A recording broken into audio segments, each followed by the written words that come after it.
what do they got to do now? Now, you know, kids are all going to be like, this is dangerous for kids to be on, and now they got to like have new coding or something. That's like Yeah, what they do. No, exactly. You got to always be careful with that kind of stuff nowadays. Yeah, absolutely. Yeah, absolutely. All right, fellas. Well, first of all, Cristian, thanks for taking the time, man. I know you're a busy guy, so I appreciate this shit. No, man. Thank you guys for having me, dude. I mean, you know, given the current state of the world, I think everybody's got a little bit extra time on their hands somehow. Oh, wow. Well more than most, I guess, for sure. I'd be lying if I didn't tell you I was taking full advantage of it right now. So, yeah. For sure. Yeah, man. I see your cat over there. What's your cat's name? Oh, that's my girlfriend's cat. That would be Rocky. He's a lovely. Cool. Looks like Cat. Oh, he's pretty chill for the most part, unless, you know, most cats do the most cat thing where they want their attention whenever they can get it, and then whenever you want it, they'll just tell you to go fuck off. So. Right. Well, I mean, I learned my cat lessons early on. I mean, I love all animals, you know, and I've always I learned my animal lessons very young. Like, I got bit by a dog when I was like 4 for trying to mess around with the dog too much. I got scratched and bit by cats when I was like 3 for trying to mess with them too much. You know, there's pictures of me like chasing a cat with like a shovel or something when I was like 3 years old. I think that cat beat me up or something is the story. My mom was like, you know, animals used to beat you up. Like you were too like, oh, look at this animal. Hey, I get so excited. I got to pet you right now, whether you fucking want it or not. That's it. Yeah. Oh, that's the addiction, man. You live, you learn when you get the pets like that. So. Yeah, for sure. And then I remember like dogs had me traumatized for like a couple of years when I must have been like 8 or 9 because I got, you know, the dog didn't do anything to me. He was just, you know how dogs are like, hey, who are you? What are you doing? You know? And I maybe put my hand in front of him and he kind of gave me a little nibble, but that left me traumatized. I was like, oh, he tried to eat me. Oh, yeah.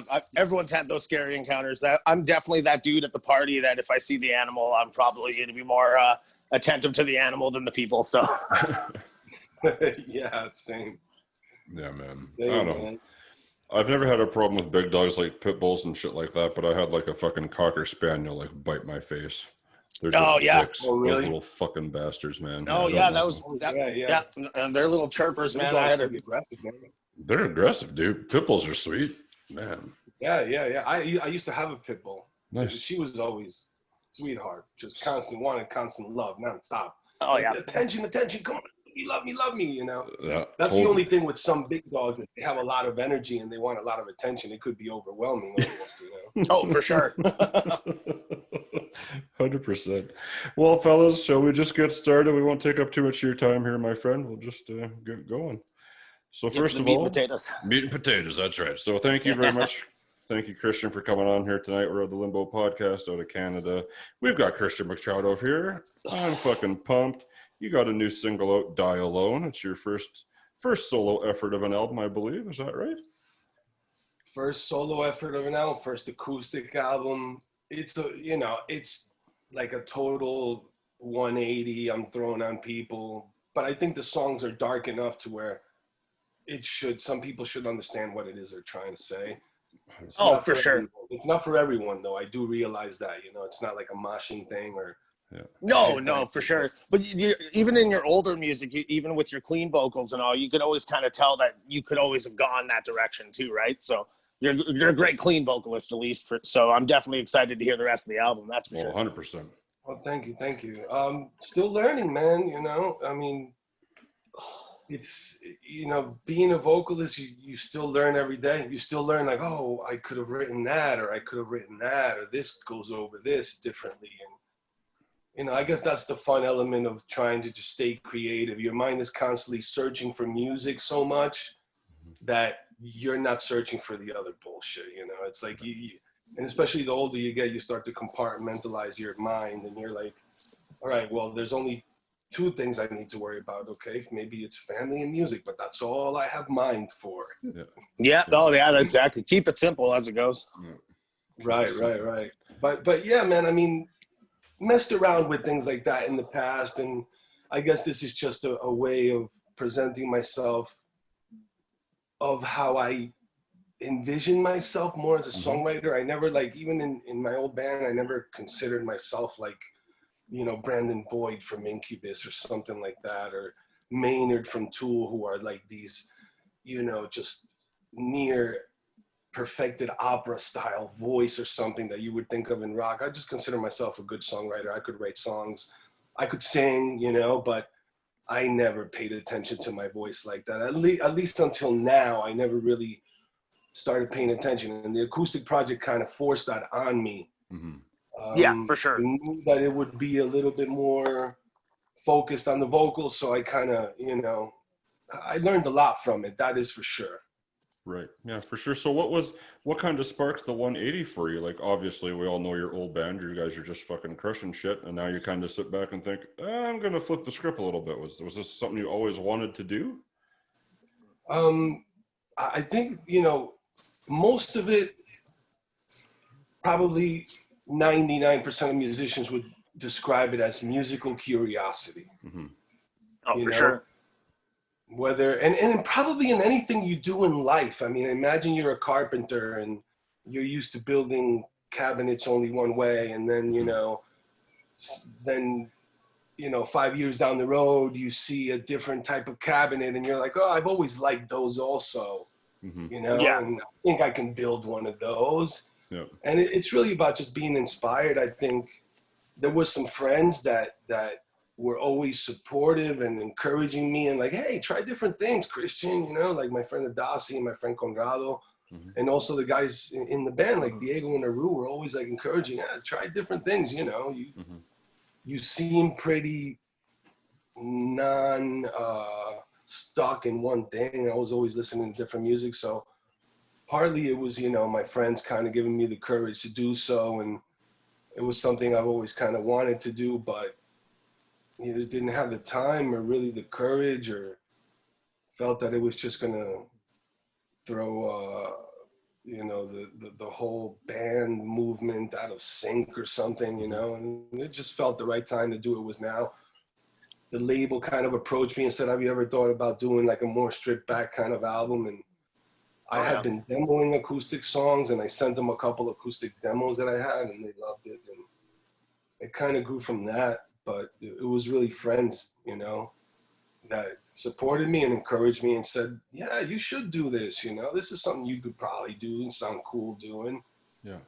And without having to probably, also like my family, you know, encouraged me to do things differently, and like, and to just rethink, you know, well, you're at this stage in your life, do something that makes you happy, you know? Oh, yeah, 100%. Important.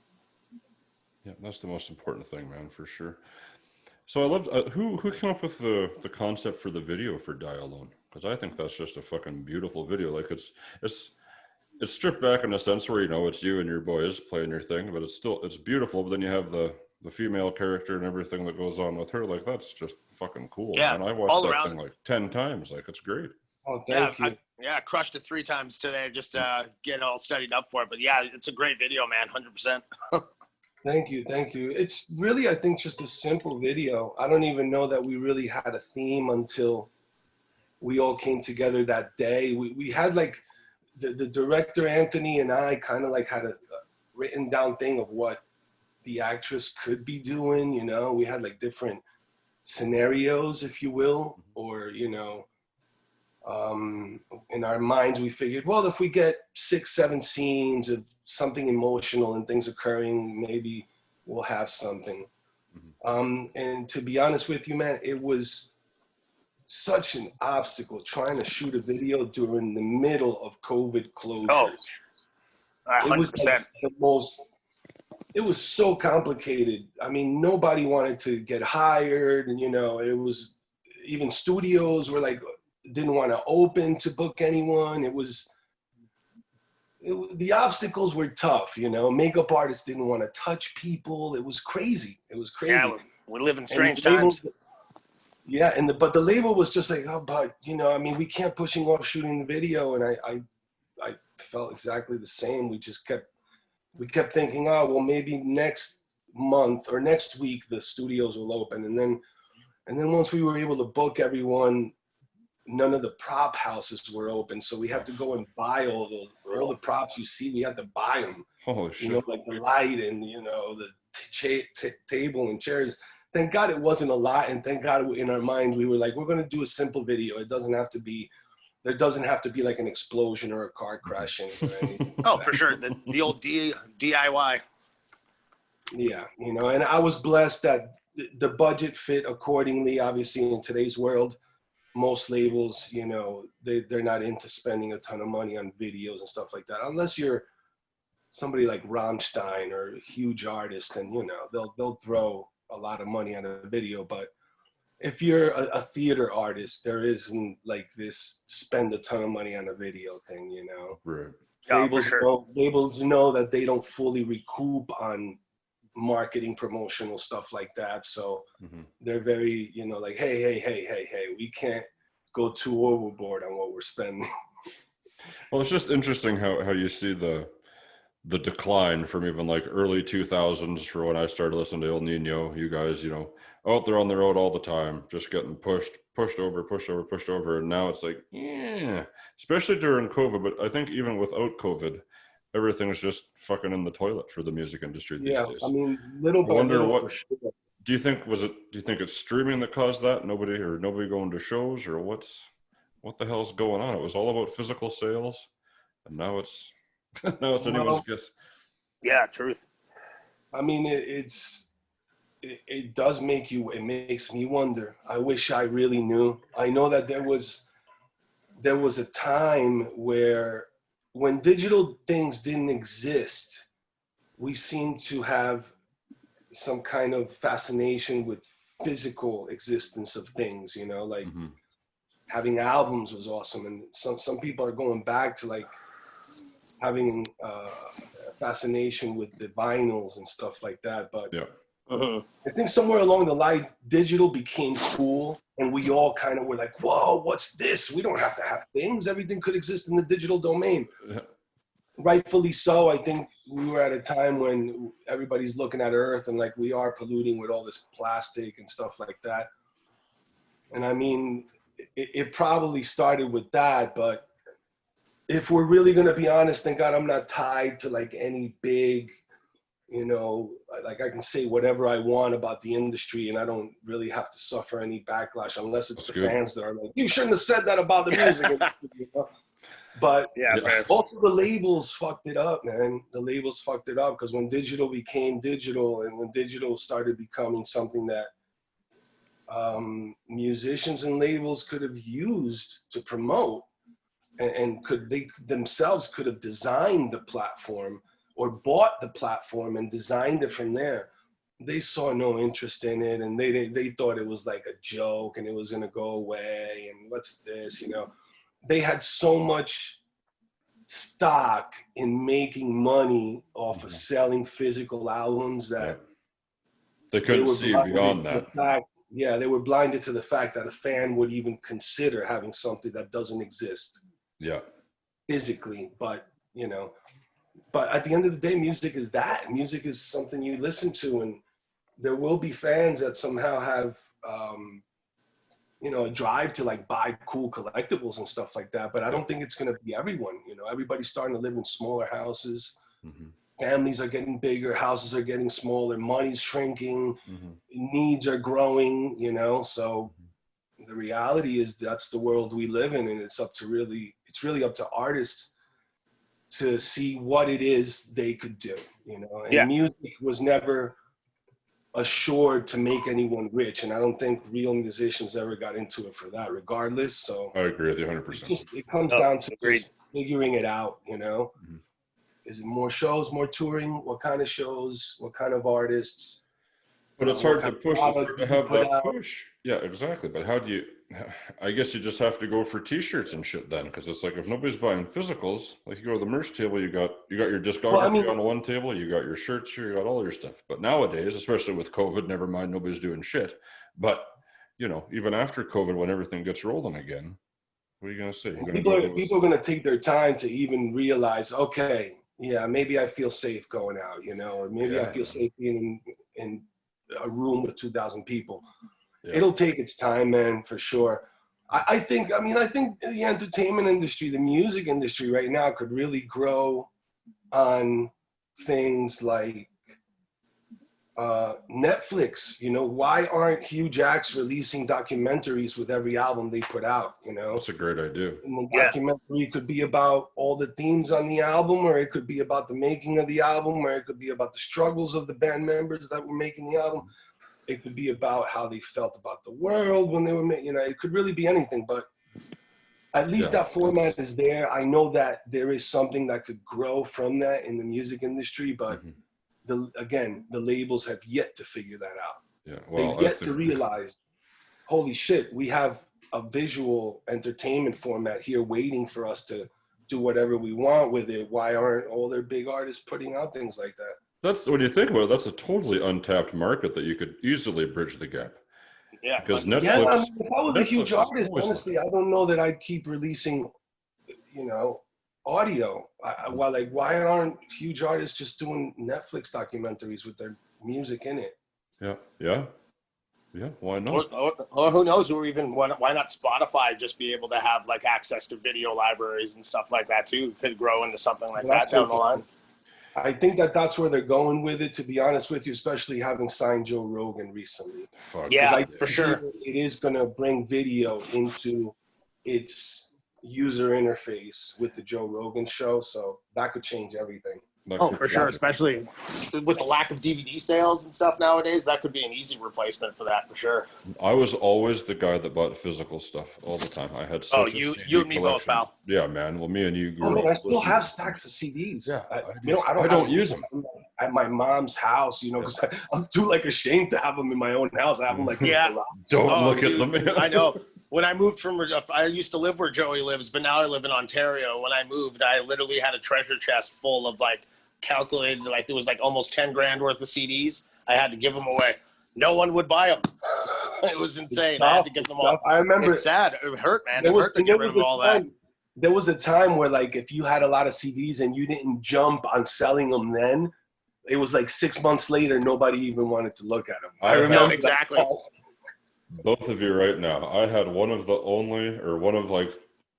like 30 or something. I don't remember one of like 100 and some pressings of Slipknot self-titled with Purity on it.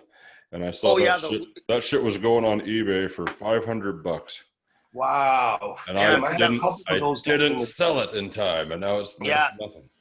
Yeah, for sure. That was the one with where the Slipknot, it didn't actually say Slipknot on the cover, right? It was just the picture of them. Yeah. I had the. Man, what an interesting situation you just brought up, because Purity, in my opinion, was one of the most badass Slipknot songs on the 100%. Agreed, 100%. That's extreme thing, you know, and like the opener was like intense, and then you had Purity, where it's like this total other dark side, you know, and the story behind it too.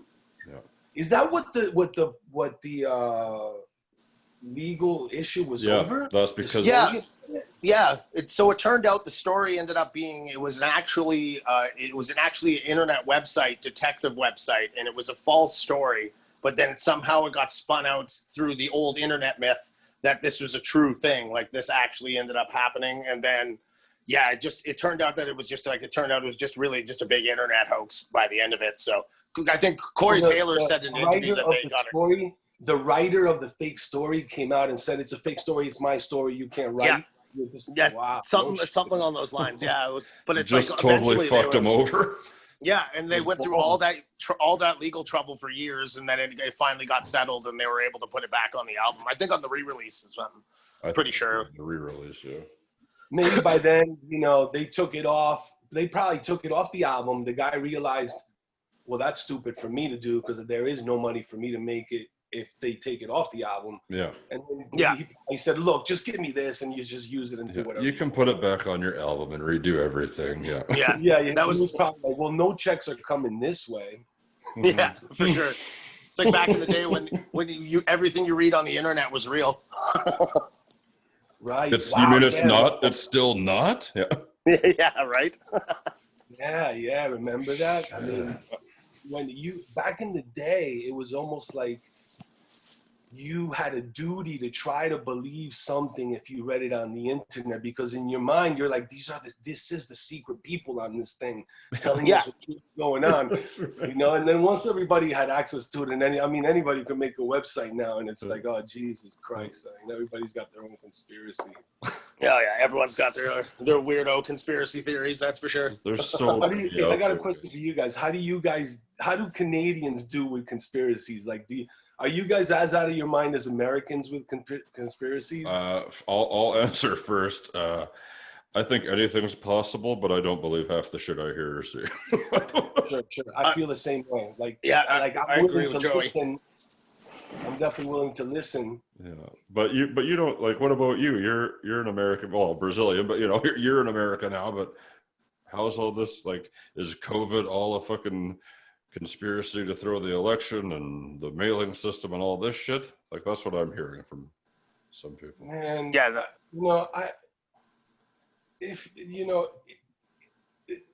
life is more complicated than that, and reality is a lot more fascinating than like any stupid thing you can make up, or just like, oh, it's just this because of this. Yeah, exactly. I mean, I know people in Brazil that were dying because of this stuff. Yeah, my family have friends in Brazil that were dying. Like, what does that have to do with Trump? Yeah. We're all over the world, man. Like, it's try not to get too much into politics, because the reality is the beauty of having a political system where nobody gets to have power for longer than 8 years is you don't ever have to really stand too strongly behind any one of them. Because he's going to be going for 8 years. Yeah, it's like the old rotating door. As people in general, as citizens in general, we should constantly be questioning politicians. Constantly. The moment we as a society stop questioning politicians, we have serious issues. Oh, yeah, agreed, 100%. Yeah, I'm with you there, buddy, for sure. I don't trust any of those and fuckers. I'm a believer in anything. I mean, think about a lot of the conspiracies back in the day, like in the 70s and 80s. Those things wound up becoming true. And I don't know if they were occurring and, it's just they came to light, or we manifested it and simply wanting it so bad or thinking about it so much that eventually people just led themselves there, Yeah, they wanted it to happen, so it happened. Total manifestation. Some of the shit, I'm 100% sure that some of the stuff was manifestation. Yeah, I go down the rabbit hole of conspiracies a lot, but I try to keep my mind open to it and not, not to try to believe it as fact. It's like, I just find it more interesting to me, I guess, in a sense. But it's like, it's kind of hard to believe. It's fascinating, it's fascinating. It's just you have to keep. You have to almost like remind yourself, well, I don't want to fool myself, because my mind doesn't really know the difference between fantasy and reality. Exactly. If you really start walking that line of like, oh, maybe this is reality, maybe this is reality, you start teaching yourself to not pay conscious attention to everything. You'll forever be like subconsciously in this other thing, but I love conspiracy theories. I mean, when I was younger, man, I wasted at least 2-3 years of my life just watching YouTube documentaries about every single conspiracy that exists. Yeah. Oh, for sure. I know them all. I know every single, other for new ones, because I'll admit in 2020, there's a lot of new conspiracy theories that are like, it's like, whoa, this is some modern shit. Yeah, exactly. It was like, who really killed the president? Who really killed JFK? Did Osama bin Laden work for the CIA? Yeah. What happened to Jimmy Hoffa? War and government. These were like the conspiracies of back then. Are we selling arms to, South American countries to fund drug usage? Which all that shit wound up becoming true. Yeah. Oh, yeah. That's like definitely a lot of that stuff came true from what I hear. So.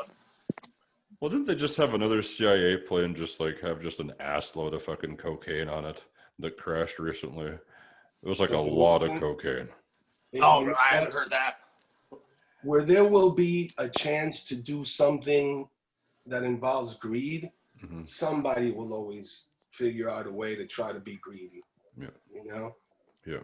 Yeah, well, when you're dealing with money, and I guess that's just kind of the thing. Money brings power, I guess, as they say. So. Oh yeah, and especially think about it. I mean,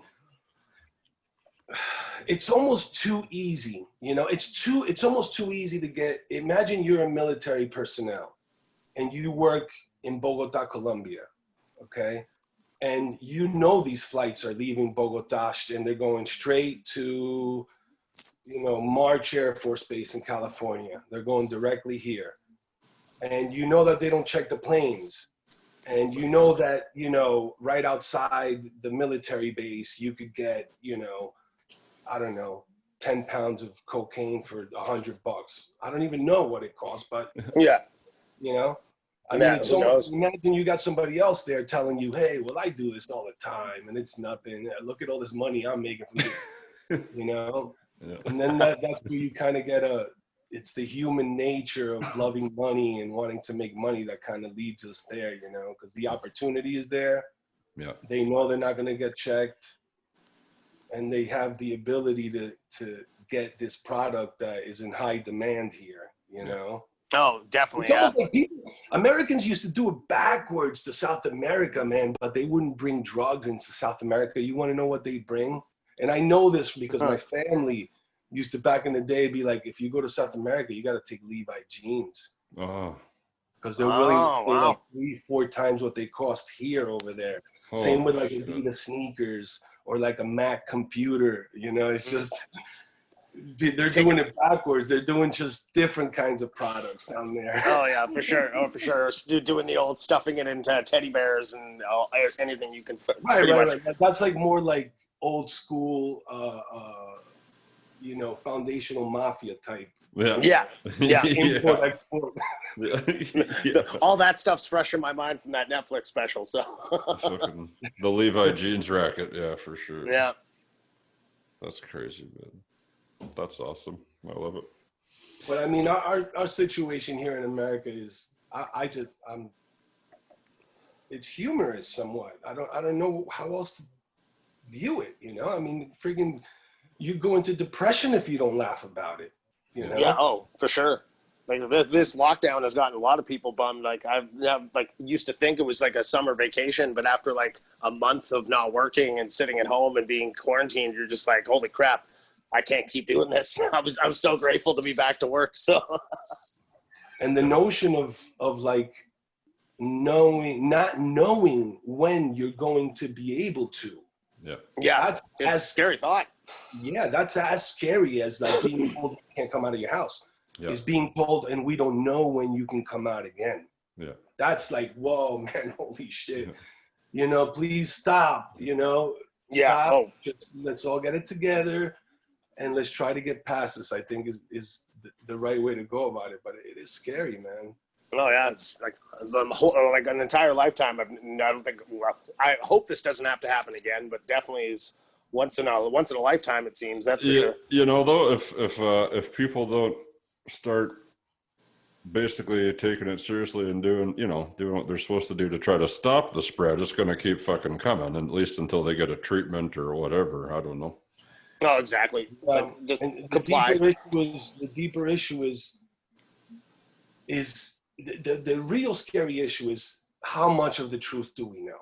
That's right. Yeah, That's right. Because if somebody is guilty of something having happened, you know that they're probably going to try to hide something.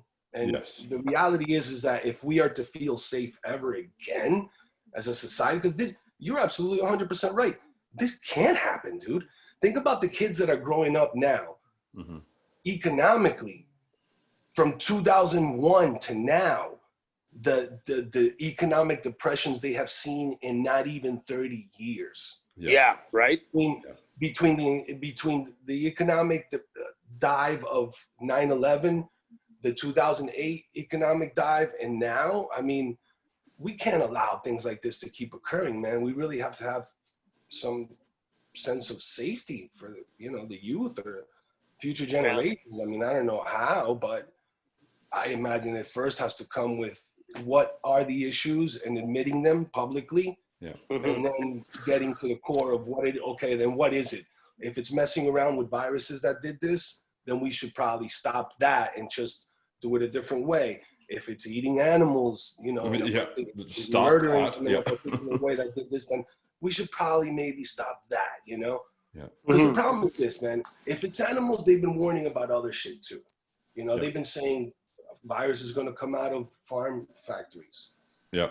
Virus is going to come out of milk factories. Yeah. The virus is going to come out of where they kill pigs. They've been warning about it. And eventually it'll happen if that's the issue, we need to address it. If the issue is we try to mess around with viruses and trying to seek ways of like controlling them, then we need to address that if that's what's causing this. Yeah, especially if it's involving chemical wars. One side or the other. It's tough. Yeah. No, definitely, for sure. You gotta get it'd be nice to get that security blanket back. That's for sure. Well, yeah, because you just don't know. Like, you don't know right now. That's part of the problem, is that we kind of know, we think we know, but because you got a political ideal in another country and a different, completely political idea here, they're not going to be sharing the truth with each other as to how and why and who, and that's the scariest thing, Yeah, is for that sure. in the world we could be damaging each other, and then that has reciprocal damaging effect on you when you damage someone else. So we either got to wake up and be like, look, obviously war and disease is not a smart thing, No. Like making antibiotics and dumping the residue from the factories and the rivers where now antibiotic resistant bacteria are growing that could fucking kill you in a day. Like, really, like, we're doing this. This is what we're doing, because right now they're studying rivers where there's antibiotic resistant bacteria growing there already. Yeah, it's pretty absurd. It's like, you think with the times growing and the technology getting better, you think we just get a better lock on it, but it just seems like it just makes people more lazy.